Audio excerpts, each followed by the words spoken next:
अगर अब हम बात करेंगे इस वीडियो में जो है ना वो एस और आर्म्स इनहिबिटर्स की, ठीक है। तो सबसे पहले अगर एस इनहिबिटर्स की बात करें तो उसमें हमारे पास प्रिल्स वाली ड्रग्स आ जाते हैं, कैप्टोप्रिल, लाइसाइनोप्रिल, ठीक है, और अदर प्रिल्स। ये क्या करते हैं कि एस इनहिबिटर्स हैं, मतलब एंजियोटेंसिन कन्वर्टिंग एंजाइम इनहिबिटर्स हैं। तो ये क्या करते हैं कि जब हमारे पास एंजियोटेंसिन 1 ने एंजियोटेंसिन 2 में कन्वर्ट करना होता है तो इस स्टेप को ब्लॉक कर देते हैं, जिसकी वजह से एंजियोटेंसिन 2 जो है उसका लेवल कम हो जाता है, ठीक है।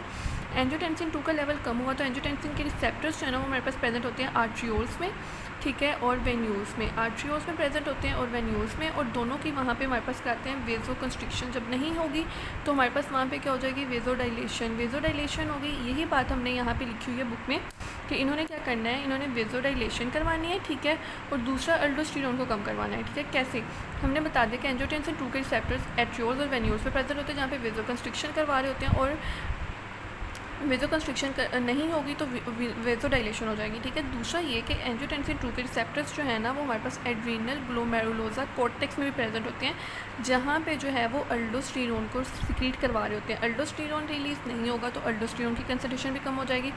अल्डोस्टेरोन क्या करवा रहा होता है, अल्डोस्टेरोन पोटाशियम की एक्सक्रीशन कराता है और सोडियम और वाटर की रिटेंशन कराता है। जब पोटाशियम की एक्सक्रीशन नहीं होगी तो बॉडी में हाइपरकैलीमिया हो जाएगा। इसीलिए जब किसी भी पर्सन को पहले से हाइपरकैलीमिया है तो उसे हम एस इनहिबिटर्स नहीं देते हैं, ठीक है।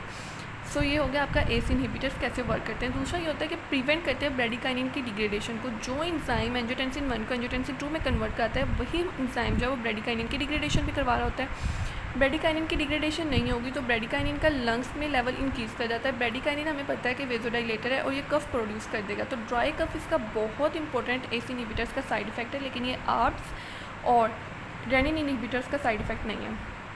होप्स आपको एस और आर्ब्स की समझ, एस की समझ आ गई होगी। आर्ब्स की बात करें तो सेम है, आर्ब्स में लोसार्टन और अदर सार्टन्स हमारे पास आ जाते हैं, ब्लॉक करता है एंजियोटेंसिन रिसेप्टर्स को। सिमिलरली एंजियोटेंसिन 2 नहीं, एंजियोटेंसिन 2 बनेगा, लेकिन जिन रिसेप्टर्स पे, जहाँ पे हमने ऊपर बात की कि उसने आर्ट्रियोल्स पे, वेन्यूल्स पे और एड्रीनल ग्लोमेरुलोसा के कॉर्टेक्स पे उसके रिसेप्टर्स होते हैं, वहाँ पे वर्क नहीं करेगा तो क्या होगी, वेजोडाइलेशन हो जाएगी, एल्डोस्टेरोन कम बनेगा। लेकिन ये क्या कर रहा होता है, इंटरफेयर नहीं करता ब्रेडिकाइनिन की डिग्रेडेशन से। कैसे नहीं इंटरफेयर करता, क्योंकि मैंने बोला कि जो एंजियोटेंसिन 1 को एंजियोटेंसिन 2 में कन्वर्ट करेगा वही ब्रेडिकाइनिन की डिग्रेडेशन करेगा। इसमें ये स्टेप हो रहा है, ठीक है।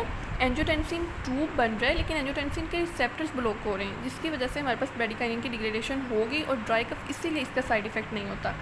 रेनिन के इनहिबिटर की बात करें तो ये इन्होंने तो एंजियोटेंसिन 1 को ही नहीं बनने देना, ब्लॉक कर देते हैं फॉर्मेशन ऑफ एंजियोटेंसिन 1 को, ठीक है। सो ये जो था हमने पढ़ लिया एस और अब इसके यूजेस की और साइड इफ़ेक्ट्स की बात करते हैं।